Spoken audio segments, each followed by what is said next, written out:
The tell-all is always guaranteed to give us some bangers, some banger moments of dramatic moments. And that's why we love the tell-all. But also on top of that, this time we also got a different host. Instead of getting Sean Robinson, we got Ross instead. And to be fair, in my opinion, he done a far better job than she does.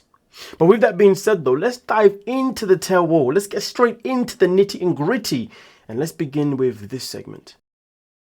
My thing is, like, why do you hate me? Why did you ask them to keep us separate and then avoid me? And then now you're acting like, no, I don't we hate love you. our friendship. Look, you hate me so much, you won't buy me? I know, hey, look, I don't want to talk to you. That's it. Isn't it crazy that some people just can't let people go? If you wanted to be with this man, if you cared about this man, then you would have tried to make things work. You see, the issue with Sophie this whole season when it comes to the single life is that, yes, she was upfront and she was honest with him. She said to him, listen, I am not looking for a relationship right now, okay? I'm more than happy to continue getting to know you, and doing things with you, but I don't want to commit as of right now. And I respected that. Obviously, Pedro didn't listen to those instructions. He let all of that go over his head and continued to try and pursue Sophie. But here's the thing though, Pedro finally got to the point where he recognized that the relationship with him and Sophie was never going to happen. So what did he do? He walked away, and now he's even got a new girlfriend, which is fantastic for him. Which is probably why he requested to not be in the same vicinity as Sophie, which is probably why he requested to the crew that, hey, I don't want to see Sophie until I get on stage because I want to respect my new relationship and I don't want to have a conversation with her where she may try and get into my head. Maybe that's what he was thinking. But at the end of the day, should Sophie be offended by the fact that he now wants to keep a distance, that he now wants to go and do his own thing? Absolutely not. Especially given the fact that it's also been revealed that Sophie also has a new boyfriend anyway. So why the hell would she care about a potential ex wanting to be around her space? Focus on what you've got now.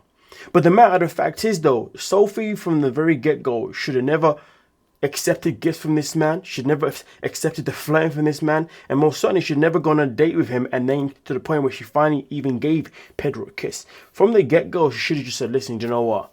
I know I'm not in the right headspace right now to be in a relationship, so it's probably best that we don't continue this relationship that we got going on as if there's an intention of a potential. We should continue as more we're just friends and we're just going to do our own thing. That should have been the way Sophie gone about it, but instead she wanted to keep him hanging around just in case she changed her mind. But most importantly, because she just thoroughly enjoyed the attention that she was getting. And that's the flaw that Sophie made despite all of her honesty. And when it comes to Pedro, he's the one that literally didn't listen to the honesty.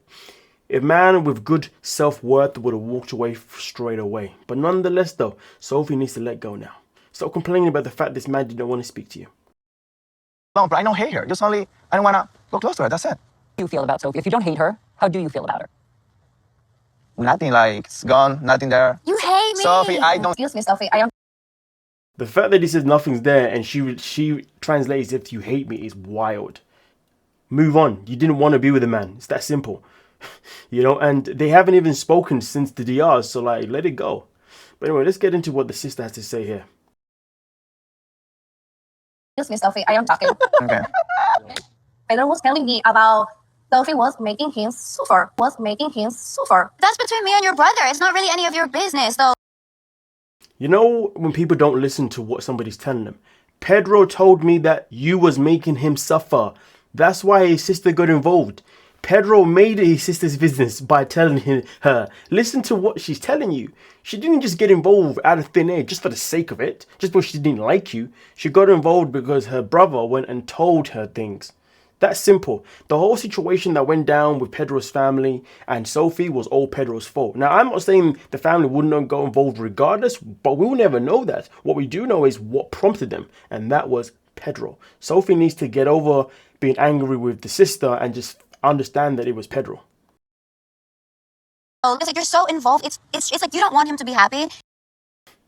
I mean, who knows? Maybe the sister never wants him to be happy because, to be fair, he does introduce his new girlfriend on the show, but the sister's asked, so what do you think of this girlfriend? Is she better than Sophie? And the sister says, I don't know, because I haven't really met her yet. But from what I've seen from her social media, and this is what Nicole said, she said, based on her social media, she gives me escort vibes, which is where things got quite interesting. But Pedro did sit there and reassure and defend his new girlfriend by saying, listen, I'm going to make sure my family does not get involved because I'm in absolute awe and love with this woman. She's the love of my life. So next time my family wants to get involved, I'm going to actually stand up for my partner rather than let it play out. So the question is Pedro going to do that? I guess we have to wait and find out, either maybe by a post that we may see one point on social media, or if unfortunately he returns to the show with his new girlfriend. Yeah, unfortunately. But either way, Sophie needs to move on, get over it, and then again, she's got a new partner now anyway, so girl, shush. But now with that being said, we're going to move on to the next one. Let's get into this one here. Just tell me what's... It's just not for me. Some people are meant to be mothers. I'm not meant to be a mom. That would be like the biggest punishment I could ever experience in my life, is to be a mom. It's not for me. Listen, there's nothing wrong with somebody not wanting to be a parent, you know? Nothing wrong with in any shape or form. If you do not want to be a mother, you do not want to be a father, that is fine. It's a choice that we are all entitled to make without judgment. But there is still the power of words. So when it comes to Tony and Vanja, their roadblock right now is the fact that she does not want kids, but he does. But he's saying that despite the roadblock, he's not going to make it something that is going to end up becoming a deal breaker for their relationship, which is quite odd because if you know you want kids, anybody that sacrifices not having kids to be with somebody always regrets it. If you want kids, have bloody kids. That simple. Find someone who you can have quick kids with, but somebody that is obviously compatible with you, not just someone for the sake of it. Okay? Because I always find that people that don't have kids, that wanted kids, generally always regret it and then hold resentment to that partner.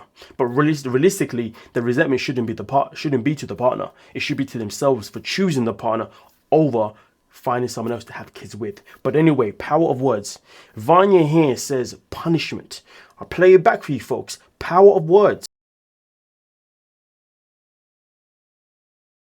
That would be like the biggest punishment I could ever experience in my life, is to be a mom. It's not for me. No excuse. You know, I've never known having kids to be seen as a punishment. Now, in this life, there's many of us that have kids, you know, and sometimes people have kids and they feel a certain type of way as being a parent. Some people may be like, why did I have a kid? This is such hard work. You know, people feel all different types of ways. Some people even have children and then give them up. There's always something that happens, right? But to be fair, even when I have seen people, I just think for someone to sit there and to say that having a child would be the biggest punishment, being a mother would be the biggest punishment. The word punishment is so strong. I was like, rah. It would be different if she said, listen, I just don't see myself having kids because my life hasn't put me in a path where I want to have children. Children has just never been a part of my plan, okay? I don't want to have a child. Simple as that. But to sit there and say punishment, that's such a cruel thing to say. Damn. Like, huh? Now, don't get me wrong, she goes on to explain why she doesn't want to have kids, which I understand, but it still doesn't change the fact that she used the word punishment. And trust me when I tell you folks, I have to emphasize on that word because it's such a disgusting word to use when it comes to not wanting children. Having children is not a punishment. Not having children is also not a punishment, okay? Having children, for some people, it's a gift, okay? But you know, I'll leave it there because I could probably rant about it forever. So let's move on to the rest of the nitty and gritty and the actual problem that is going on between Tony and Vanja. And things are not looking good for Tony right now. Excuses to make someone cry like that. She is an adult. You can talk to her like an adult. She's not a child. There's no reason to yell and scream. And it's not just like every once in a while. It's often. It's quite interesting though, because the cousin says that clearly Vanja goes to her often crying about something that Tony's doing. If Vanja is going to the cousin often to explain things, to cry about things that Tony's doing, it can mean one or two things. It's either one, Tony really is doing things behind closed doors that just is not kind, so therefore it's getting Vanja in a point where she has to explode towards her cousin. Or two, she's overly sensitive and any little thing that he says and he does for the greater good, she takes it as an offense. The question is, which one is it? Despite which one it is, which I will get to by the end of this segment here, I will say this though, regardless of which reason it is, it's clear that their relationship is no longer compatible. Because at the end of the day, it is quite sad if Tony's in a position where he can never say anything without Vanja taking the wrong way, then their communication is always already doomed. But if he's always saying things in ways that is actually cruel and actually mean, again, their relationship is doomed regardless. There's no point in sticking around, but let's continue. I'm just saying, like, seeing my cousin cry over and over again, of course it's going to anger me because this is not the cousin that I have. I mean, like, Now again, we got to pay attention to what she's saying. And she says, "This is not the cousin that I have." So when but then when she said, "This is not the cousin that I have," it means one, she's very familiar that her cousin is somebody that is a crier, but at the same time is also very familiar when her cousin's personality is also changing as well. And the fact that she's saying that this is not the Vanya that I'm used to, then it does seem to me to start to scream that maybe Tony is a problem in this relationship. Maybe there are certain things about Tony that is obviously not nice. But at the same time, though, they also expose Vanya. Vanya is somebody on the show she always tries to talk about herself as if she's this strong woman, as if she's this woman that doesn't need a man, and and a woman that's live this feminine lifestyle. And don't get me wrong, there's nothing wrong with these things, but here's the thing though.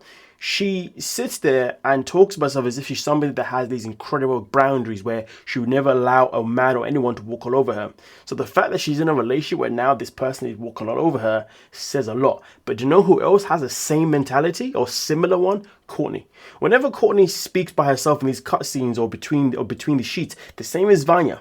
Or whenever Cortney is talking about someone else's relationship, same as Vanya, they'll happily talk about someone else's relationship in a representation of themselves, showing that they are women who have strong boundaries. They are women who will not take any BS from any man that is not the right man. But yet both of them find themselves in a relationship with men that clearly have now contradicted that.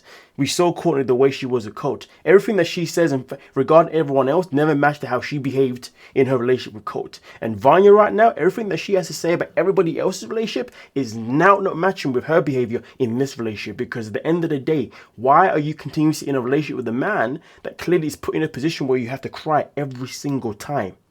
So much to the point that your cousins are now notice a difference in you.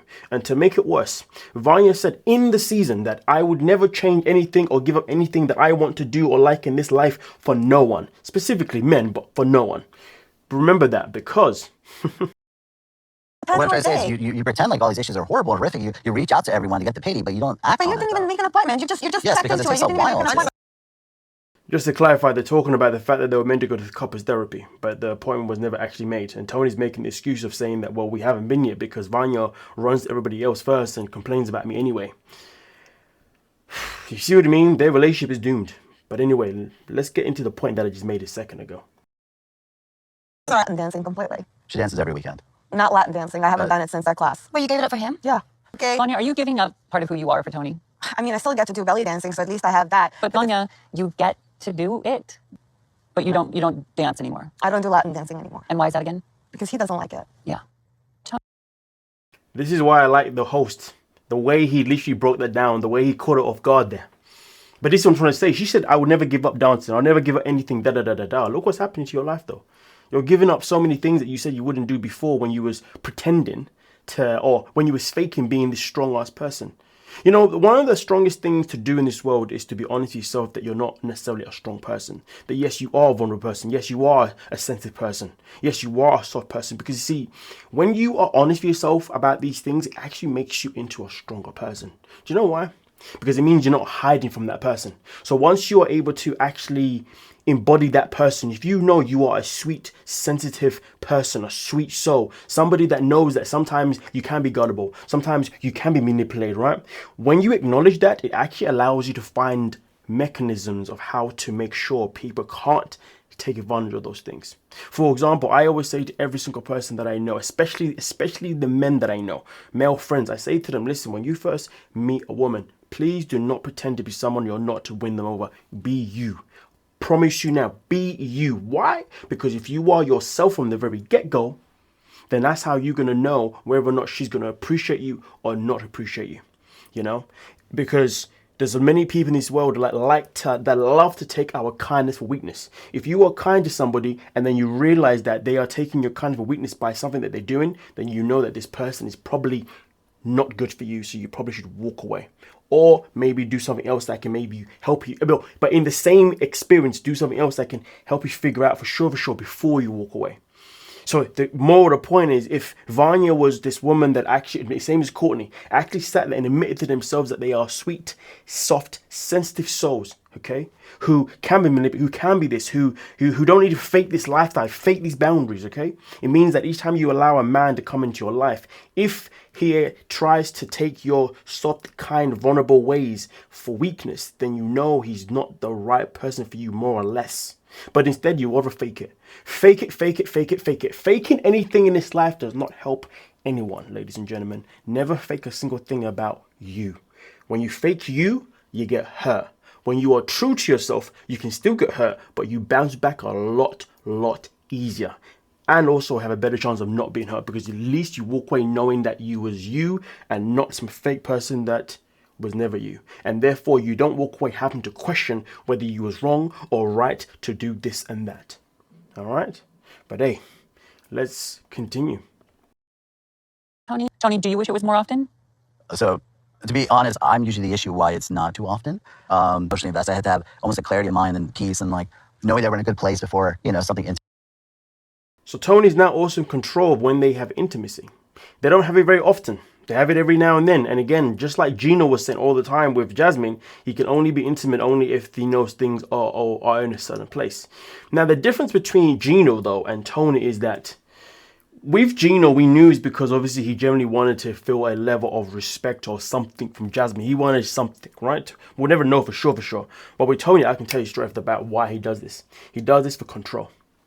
Okay, he wants to make sure Vanya is behaving and doing every single thing possible she needs to do to the way he needs her to be in this relationship before he gifts her with his body. So he's only ever going to be physically affectionate only when she does things that he requests. This is a very, very, very sad control.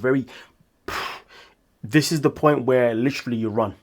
You literally run. But this is based on the fact that the information that we got here is correct. Okay, because the correct information that we get in here between these two may not be the full picture, but this is the picture that I'm getting. So in reality, what needs to happen here is that Vanya should run. And to be fair with you, nobody should be in a relationship where one of you is dictating when you do not have intimacy.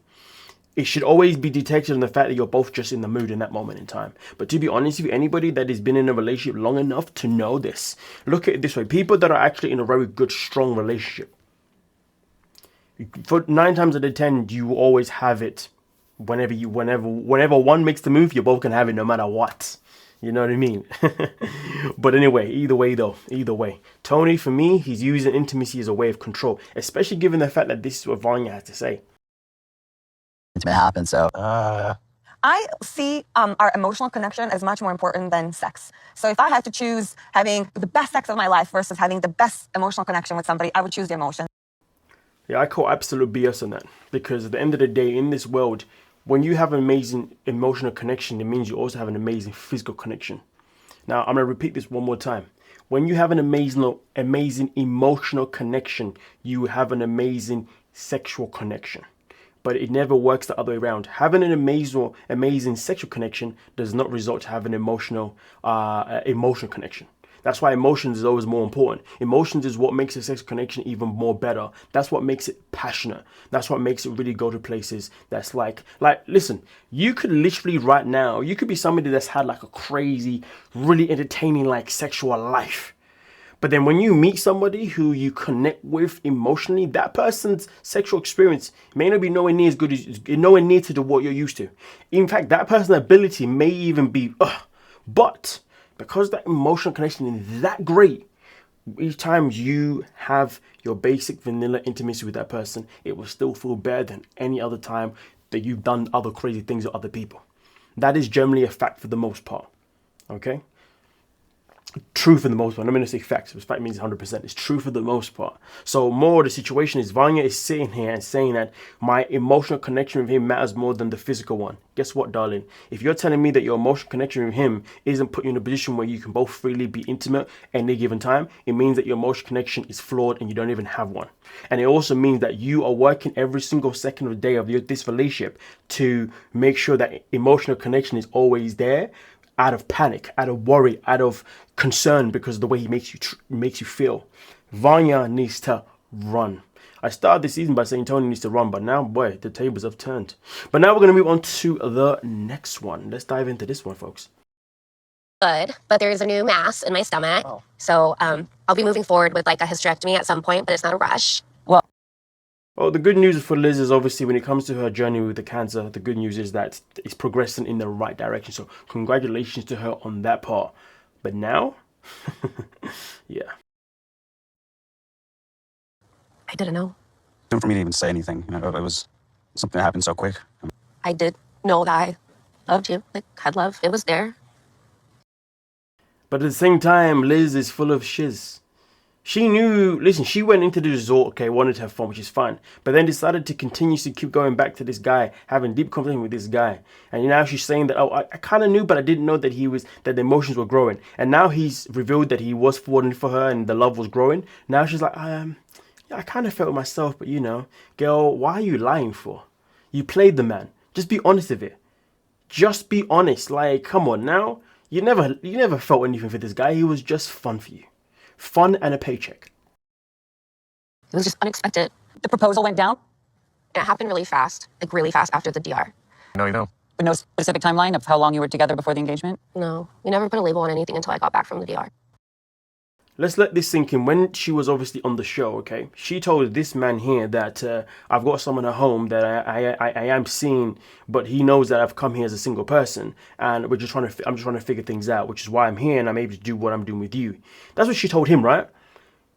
But then the second that she got back, this guy that she wasn't even in a relationship with, she just got engaged to him straight off the bat, just like that. Huh?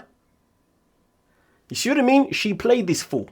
She played him. She went there to have fun, and the whole time she knew that guy was waiting at home, waiting to, you know, put the ring on it. Nah, this whole story here with Liz, none of it's adding up. None of it's adding up. You don't go back and get engaged that quickly after allegedly having your feelings begin for someone else. She literally said, my feelings for you were beginning too. No, they wasn't. But you wouldn't have got engaged to this guy so easy and so quickly. Liz, That's just confirmed. That Jamal had sex with her? Yeah. I don't know about that. I know about the flirting and all that. Like, they hang out when she did pillow talk at my house, but I didn't. A long, long time ago. Girl, bye. I you, Liz. Damn. now listen, obviously it's now been confirmed the rumors are true that Liz and Jamal obviously, you know, had a little bit of hanky-panky in the past. So nothing to do with cheating. This is obviously something that happened in the past. Now, my thing is that I don't know why Kimberly's getting all hot and bothered. So what? Your son's a grown-ass man. If he wanted to sleep with Liz and him and Liz slept together, well then so be it. Why is she so offended? That doesn't make any sense. And also, she's the same one that was literally flirting with Josh, Jamal's ex-friend. Like, what the hell's going on here? Honestly, like, I don't understand. She's acting as if like Liz is like her daughter or something. I don't know. It's a weird reaction, to be honest with you. But when it comes to Kimberly, though, yeah, we're about to get into her. We are about to get into this woman. But nonetheless, though, I'll leave that one there, and we're gonna move on to the next one. I mean, yeah, because the. It's okay. I just got to point out a few cues here. So Jamal here has been asked about the experience of finding out about his brother. Okay, and this conversation is based on the fact that before even being able to speak to his brother, his mum had already catfished his brother Larry. As you can see, he's trying to get his words. The first thing that happens here as he's trying to get his words is that it gets a bit emotional for Jamal. Vanya's there, she's like, it's okay.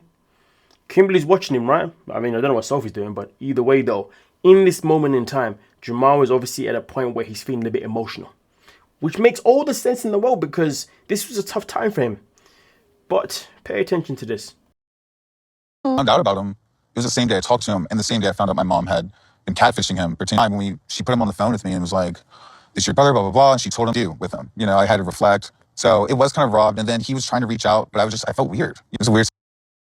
So Jamal right now has obviously explained how he was feeling throughout the whole thing, where he's like, okay, I found I've got a brother, but I don't know how I'm going to talk to him or what to talk about because, well, my mom's already kind of set this up for failure because she catfished him using me. So I don't know what to say, right? So bear in mind, right now, this is Jamal's moment. It's all about Jamal. Situation. Oh. Oh, it's okay. Relax. You have to relax. All of a sudden, Jamal's moment becomes whose moment? Kimberly's moment. Why is he now having to consult his mother for what she did? Absolute calamity of behaviors here. What? Kimberly is literally that person that no matter what happens in life, moving mad is her tattoo. Calamity is her signature. Everything about it is just never, ever, ever kind.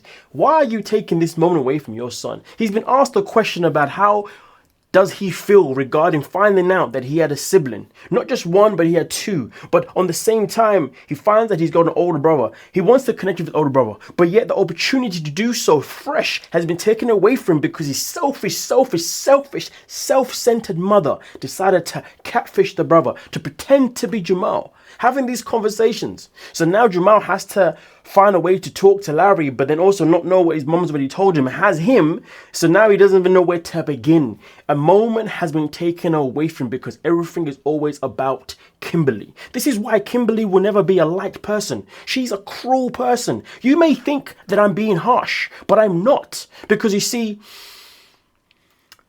you gave up your first son, fine.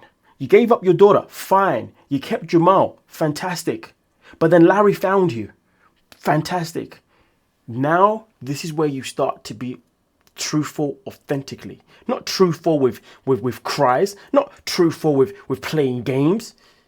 Not truthful by taking away the moment from your son when he's trying to open up to how things made him feel, to the point that now he's having to consult you. Somebody explain to me, why is Jamal now having to consult Kimberly? Make it make sense. The most self-centered woman, well, maybe not the most, but one of the most self-centered women, cast members of 90 Day History, always finds a way to make it about us, always finds a way to put herself in the picture of being a victim. You are not a victim. And do you know what the funny part about it is? No one is even a victim in the situation anymore. Everything has been said and done. At first, Larry was the victim. At first, Jamal was the victim. Kimberly's never been the victim. But those victim times are now over. They are over because Jamal is gotten over it or getting over it. Larry's getting over it. But he was just asked a simple question and he's having to relive what it felt like a normal human being. But instead of Kimberly allowing him to do that, shut the F up. But let's continue. I'm so sorry. Your girlfriend. We're seeing each other. Explain the difference, because Sophie told us. Sophie, translate that again. What does seeing each other mean in the I know that doesn't mean relationship. It's a form of relationship. We aren't going to jump straight into boyfriend and girlfriend after one date. As a fellow Brit myself, I shall explain to you what it means when somebody says we are seeing each other. So, what happens is usually once you go on a date, if you feel like that date is going in the right direction, you would continue to see that person. But if you see that person, let's say for another 2 or 3 dates, after the next 2 or 3 dates, that is the moment in time you now will say to yourselves, okay, we are now seeing each other. And seeing each other simply means that we are going to explore simply explore where this relationship can go. Now, there are no rules. No one tells anyone that they cannot see they cannot see somebody else. You still have the option to see somebody else if you want to. Moral of the story, seeing someone is literally the same as dating someone. I ain't gonna lie to you folks, okay? It's literally a case of where you are still allowed to have your options. You are still allowed to look elsewhere. You are still allowed to consider somebody else. Simple as that. Now, is Wayne wrong for saying that he only wants to put Kimberly in the category of seeing her? Absolutely not. He's not wrong because he's only seen this woman once. But I will say this though. Given the fact that this is a long distance relationship, it makes things a whole lot more different. They have been talking for obviously several weeks or several months, and they obviously then finally met for the first time. Now, because of the conversation that they would have had and the connection they would have built emotionally from speaking for these said months, it would make sense that after the first date, they would make a decision to now label it as, okay, we are now seeing each other or we are now dating. There's nothing wrong with it due to that type of situation. Okay, absolutely nothing wrong with it. Obviously, in other situations, different conversation. But here's the thing though. Does it mean that Wayne isn't going to be open to seeing other people at the same time? No, doesn't mean that at all. It means he can be. Wait, no, doesn't make no sense. Does it mean that he's still open? But does it mean Wayne is still able to see other people? Absolutely. Does it mean that Kimberly's able to see other people? Absolutely. More the situation is that Kimberly needs to recognize that her and Wayne are not in a relationship right now. For him to say it's a form of relationship is quite funny, to be fair. He's not wrong, but he's not right. But either way, though, we do what we So I want to know, what is the hesitation about giving it a title? Why won't you call her your girlfriend? It's been one date, you moron. It's just a title, isn't it? When you think about it.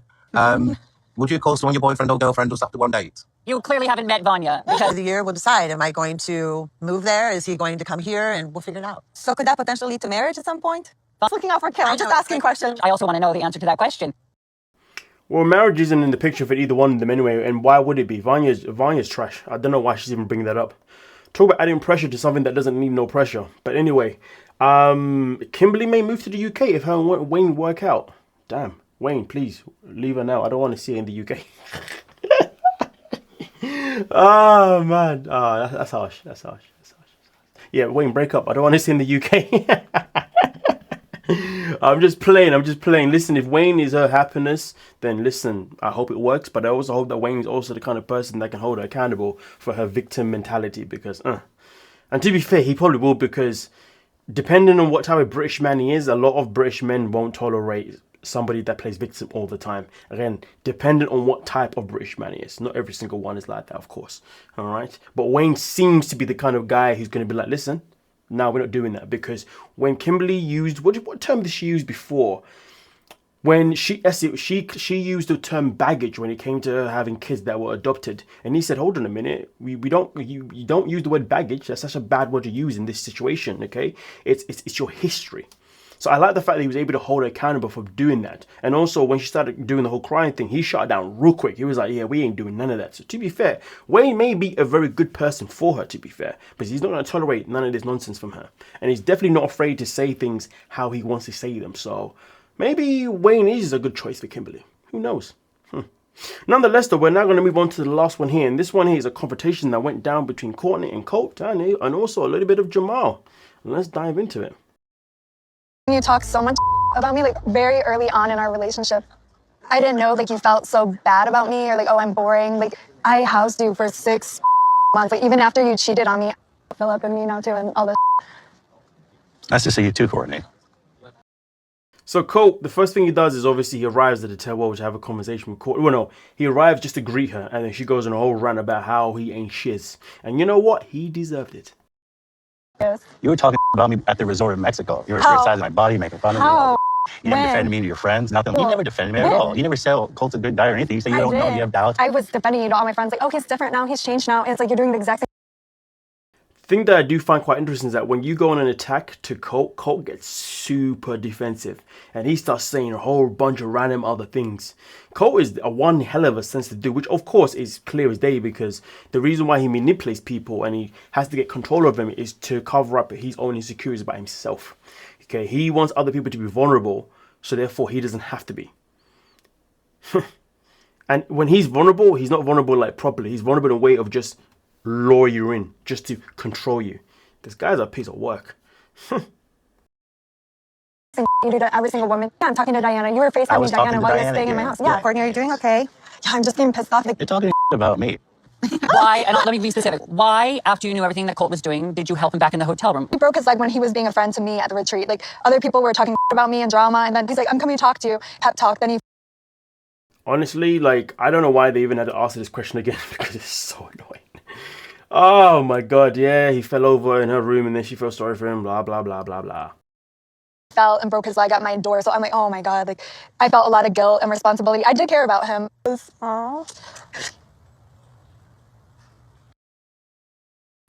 Imagine feeling guilt and care for Colt, man. Like, yo, that's crazy. This Diana woman that's still with him, she's got issues. Because why do women entertain this guy? You're blaming me because you felt bad for me? Yeah. No, I'm saying you act like a victim or you act... I invited... You get out all the time, paid your gas, paid everything. What do you as a man? Yeah. You wouldn't act like that. I wouldn't respect a man that comes out here and attacks another man like a... You see what I mean? He hates being attacked. He hates it when people are putting him on blast. It really exposes how weak he is. Really exposes his insecurities. Really exposes that Colt's one of these people that if he's not in control, he's not in charge, then hey, he's not a happy person. I'm a man who has a job, who pays my own rent. Guess what? I have a job too. Do you? I'm a software developer. I make video games. What job? I pay my own rent. I don't have to live with my girlfriend and her man. You're the best girlfriend ever, Cortney? I'm sure. Oh, you're just such a bitch. So it's quite interesting because now all of a sudden he has all these negative things to say about Cortney. You see, Colt's this messed up that he'll say all the right things when it's all needed, but once his back is against the wall, he'll say all the mean things just to make you feel like absolute trash.